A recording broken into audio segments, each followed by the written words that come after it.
Good morning, everyone. I want to start with a scene that plays out in millions of bathrooms every single day. An alarm goes off. Someone rolls out of bed, walks to the kitchen, and instead of reaching for coffee, they stir a pinch of pink salt into a glass of water and drink it down before anything else touches their lips. They do this because a video told them it would flush their adrenals, alkalize their blood, or hydrate them 10 times better than plain water. Here's the question I want us to sit with for the next few minutes. Is that true? And if it isn't, why do so many of us want it to be? My name is Dr. Name, and I've spent my career practicing evidence-based medicine, which simply means I try to make recommendations based on what well-designed research actually shows, not on what sounds compelling at 2 in the morning on social media. I'm not here today to hand you a verdict of good or bad. I'm here to walk you through the actual physiology of salt water and your body, so that when you finish your morning glass of whatever you choose to drink, you'll understand why your body does what it does with it. This topic matters because sodium is not a fad. It is one of the oldest and most tightly regulated substances in human biology. Get it wrong in one direction, and you can feel foggy, dizzy, and exhausted. Get it wrong in the other direction, and you can strain your heart, your kidneys, and your blood vessels for years without ever noticing until something serious happens. So this isn't a trivial wellness debate. It's a conversation about one of the true load-bearing pillars of human physiology. Let's define our terms clearly because precision matters in medicine. What is salt water in this context? Typically, it refers to dissolving anywhere from a pinch to a full teaspoon of salt, usually sea salt or pink Himalayan salt, into 8 to 16 ounces of water, consumed first thing in the morning before food. What is sodium, medically speaking? Sodium is an electrolyte, a mineral that carries an electrical charge when dissolved in fluid. Electrolytes are the reason your nerves can fire, your muscles can contract, and your heart can beat in rhythm. Table salt is sodium chloride, about 40% sodium, 60% chloride by weight. Why should people care? Because sodium sits at the center of 3 systems we cannot live without. Fluid balance, how much water stays inside versus outside your cells. Blood pressure regulation, how hard your heart has to work to move blood through your vessels. Nerve and muscle function, the electrical signaling that lets you think, move, and feel. The claim behind morning salt water usually bundles together a few different promises: better hydration, more energy, improved digestion, adrenal support, and detoxification. Some of these claims have a kernel of real physiology behind them. Others are built on physiology that doesn't apply to most people drinking that glass. Let's separate the two. To understand whether a morning salt drink does anything special, you have to understand how your body already handles sodium and water without your help, because it's doing this every second of every day, whether you think about it or not.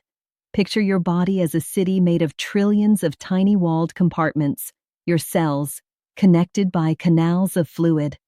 Water moves through the walls of these compartments by a simple rule. It flows toward wherever the concentration of dissolved particles, like sodium, is highest. This process is called osmosis. When you drink plain water, it dilutes the sodium concentration in your bloodstream slightly. Your kidneys sense this instantly through specialized sensors, and they respond by excreting the extra water to keep your sodium concentration in a very narrow, tightly guarded range, about 135 to 145 milliequivalents per liter of blood. When you add salt to your water, you're changing the concentration of that fluid before it even reaches your bloodstream. In small amounts, this can slightly slow down how quickly your kidneys pass the water straight through you, which is where the idea, salt water hydrates better, comes from. There is real physiology in something called oral rehydration therapy, developed for treating severe diarrhea and cholera, where a precise ratio of sodium, glucose, and water is proven to restore hydration faster than water alone. This is one of the most important medical discoveries of the 20th century. But the ratios matter enormously, And it was designed for people who are losing dangerous amounts of fluid and electrolytes through illness, not for a healthy person waking up on an ordinary Tuesday. The regulation system, your body's built-in thermostat. Your body regulates sodium through an elegant hormonal system. The kidneys filter about 180 liters of fluid every single day and reabsorb the vast majority of the sodium in it. Aldosterone, a hormone from your adrenal glands, tells your kidneys to hold on to more sodium when levels run low. Antidiuretic hormone, ADH, from your brain's pituitary gland, controls how much water your kidneys retain based on how concentrated your blood is. Natriuretic peptides, released by your heart when blood volume is high, signal the kidneys to release more sodium and water. Think of this as a thermostat system with multiple sensors constantly relaying information. Your body doesn't need you to manually adjust the dial with a teaspoon of salt each morning. It's already adjusting moment to moment, far more precisely than any of us could do consciously. Why adrenal fatigue isn't the mechanism people think it is? A lot of the marketing behind morning salt water invokes adrenal fatigue. The idea that your adrenal glands become exhausted from stress and stop producing enough aldosterone or cortisol, leaving you needing extra salt to compensate. I want to be direct with you here. Adrenal fatigue is not a recognized medical diagnosis. It doesn't appear in diagnostic manuals, and rigorous reviews of the concept have not found evidence that healthy adrenal glands wear out from everyday stress in the way this theory describes. There is a real, well-documented condition called adrenal insufficiency, including Addison's disease, where the adrenal glands genuinely underproduce hormones like aldosterone and cortisol. People with this condition often do crave salt and may need medical sodium supplementation, but this is a specific diagnosable disease confirmed through blood tests, and it requires physician management, not a morning ritual. Who might actually benefit from extra sodium in fluids? There are real scenarios where additional sodium intake, sometimes with water, is genuinely useful. Endurance athletes who sweat heavily for hours, particularly in heat, and lose significant sodium through sweat. People with certain conditions like postural orthostatic tachycardia syndrome, POTS, where doctors sometimes specifically recommend increased fluid and sodium intake as part of treatment. People recovering from significant vomiting or diarrhea, where oral rehydration solutions are genuinely life-saving. People in physically demanding jobs in hot environments with heavy, prolonged sweating. Notice what these groups have in common? They are losing more sodium than the average person through sweat or illness. And the recommendation comes from a clinician who has assessed their specific situation, not a blanket rule for every person waking up in the morning. 4. Symptoms and warning signs. Since this speech is about a practice rather than a disease, let's talk about the warning signs in both directions, because both too little and too much sodium can cause real symptoms. Headache, confusion, or difficulty concentrating, nausea and fatigue, muscle cramps or weakness. In severe cases, seizures or loss of consciousness. This is genuinely dangerous, and it's worth noting. It's far more often caused by drinking too much plain water too quickly, as seen in some marathon runners, than by a lack of morning salt water. Signs your sodium may be too high, or your blood pressure is responding poorly to it. Increased thirst, out of proportion to activity, swelling in the ankles, hands, or face. Elevated blood pressure readings over time, often with no symptoms at all. This is why it's called a silent risk factor. When to seek medical attention. If you experience sudden confusion, a severe headache unlike your usual ones, palpitations, significant swelling, or a blood pressure reading consistently above your doctor's target range, that is not a moment for a wellness routine. That is a moment to call your physician or seek urgent care. If a patient came to me concerned about their sodium balance, hydration status, or blood pressure, here's what an evaluation would typically involve. Described simply, a basic metabolic panel a common blood test that measures sodium, potassium, chloride, and kidney function markers. This tells us directly whether your sodium is within the healthy range. No guessing required. Blood pressure measurement, taken properly, ideally averaged over multiple readings or through home monitoring, since a single reading can be thrown off by stress or caffeine. A review of your fluid intake and losses, how much you drink, how much you sweat, any vomiting or diarrhea, medications like diuretics that affect fluid balance. In select cases, a 24-hour urine sodium test can show how much salt you're actually consuming and excreting, which is often far more revealing than any subjective symptom. The reassuring news is that these tests are simple, widely available, and give you real numbers instead of leaving you to guess based on how you feel. If you're genuinely curious whether your body needs more sodium, this, not a morning ritual, is how you find out. Let's talk about what the evidence actually supports when it comes to sodium and hydration management. For the general healthy adult, major health organizations, including guidance reflected by the American Heart Association, generally recommend limiting sodium intake to under about 2,300 milligrams per day, with an ideal target closer to 1,500 milligrams for most adults, since the average person in many countries already consumes well above these levels through processed and restaurant food, not through a lack of salt in their water. Adding a morning saltwater ritual on top of a typical modern diet often means adding sodium to an intake that is already on the higher side, not correcting a deficiency. For hydration specifically. For everyday hydration, plain water remains the well-supported first-line choice for the average healthy person. Electrolyte drinks or oral rehydration solutions have their place after intense, prolonged exercise, during illness with fluid loss, or in hot climates with heavy sweating. But they are tools for specific situations, not universal morning requirements. For blood pressure management, if you have hypertension, treatment is personalized and may include the DASH diet, which actually emphasizes reducing sodium, medication, weight management, exercise, and reducing alcohol. Decisions that should be made with your physician based on your specific readings and health history, not adjusted with a home remedy. The key principle I want to leave you with: treatment and management decisions around sodium are not one-size-fits-all. What's appropriate for a marathon runner training in July is not appropriate for someone managing high blood pressure, kidney disease, or heart failure. This is precisely why these decisions belong in conversation with a healthcare professional who knows your history, your labs, and your medications. 7. Prevention and healthy habits. Here is practical, realistic guidance you can act on starting tomorrow morning. Hydrate consistently through the day, not just at one ritual moment. Aim for pale yellow urine as a simple, practical marker of adequate hydration, a habit that costs nothing and requires no special ingredients.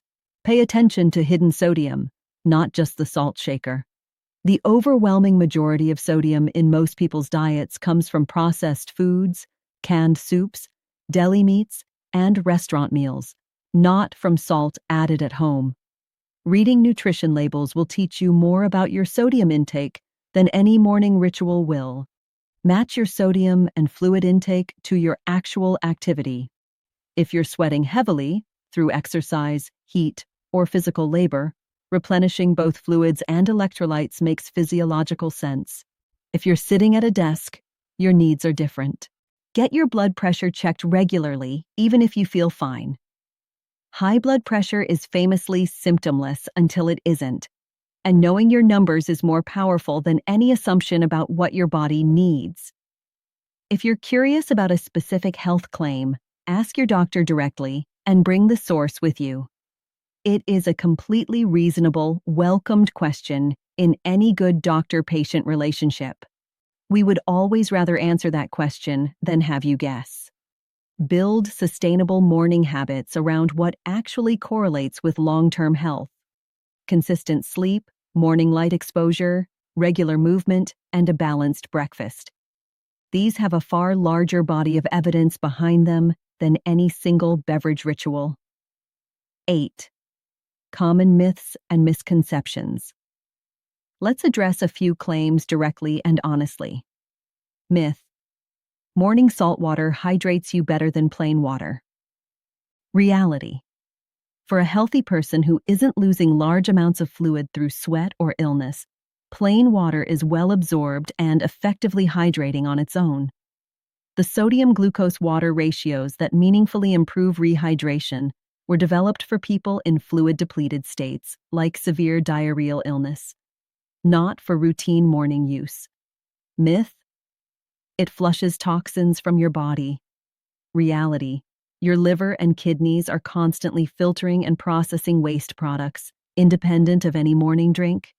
There is no well-supported mechanism by which a glass of salt water flushes toxins beyond what your organs are already doing continuously. Myth: it balances your body's pH. Reality: your blood pH is regulated within an extremely narrow range, roughly 7.35 to 7.45, by your lungs and kidneys, with a precision that no food or drink can meaningfully override in a healthy person. If your blood pH actually shifted outside this range from something you ate or drank, that would be a medical emergency, not a wellness outcome. Myth: everyone needs more salt because modern diets are salt deficient. Reality: in most countries with reliable data, average sodium intake exceeds recommended limits, largely due to processed foods, the opposite of the deficiency this claim assumes. Myth: natural salts like pink Himalayan or sea salt behave differently in the body than table salt. Reality: once dissolved and absorbed, sodium chloride is sodium chloride. The trace minerals in specialty salts are present in amounts too small to meaningfully change how your body processes them. I share these not to embarrass anyone who has tried this practice. Plenty of thoughtful, health-conscious people have. I share them because good medicine means replacing an appealing story with an accurate one, gently and without judgment. 9. Doctor's advice. If you take nothing else from this talk, I want you to take this.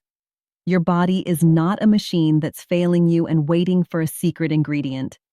It is an extraordinarily sophisticated system that has been regulating your sodium and water balance since before you could form a memory. That doesn't mean you have no role to play. It means your role is less about ritual and more about steady, evidence-informed habits. Drinking enough water, eating a reasonably balanced diet, moving your body, and getting the occasional blood test if something feels off. I also want to say this clearly. If a morning glass of lightly salted water feels good to you, and you don't have high blood pressure, kidney disease, or heart failure, it is very unlikely to harm you in modest amounts. My goal isn't to take away a ritual that brings you a sense of control over your health. My goal is to make sure that ritual isn't standing in for the things that actually move the needle, and that you're not unknowingly adding sodium on top of an already sodium-heavy diet if you do have a condition where that matters. Health decisions shouldn't come from fear, and they shouldn't come from hype either. They should come from understanding.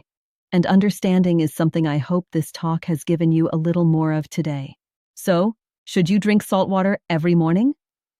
The honest, evidence-based answer is, for most healthy people, it's neither magic nor dangerous in small amounts.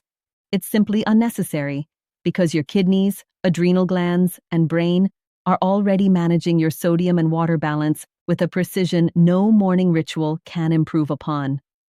For specific groups, endurance athletes, people with certain diagnosed conditions, or those recovering from significant fluid loss, sodium and water intake deserve real personalized attention, ideally guided by a clinician.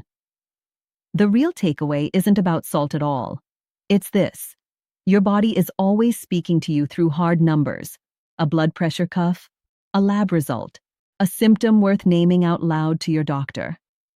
Trust those signals over trends. Ask questions. Bring your curiosity to the people trained to answer it with real data. Take care of the remarkable system you already have. It has been working for you since your very first heartbeat, long before anyone told you what to put in your morning glass. Thank you.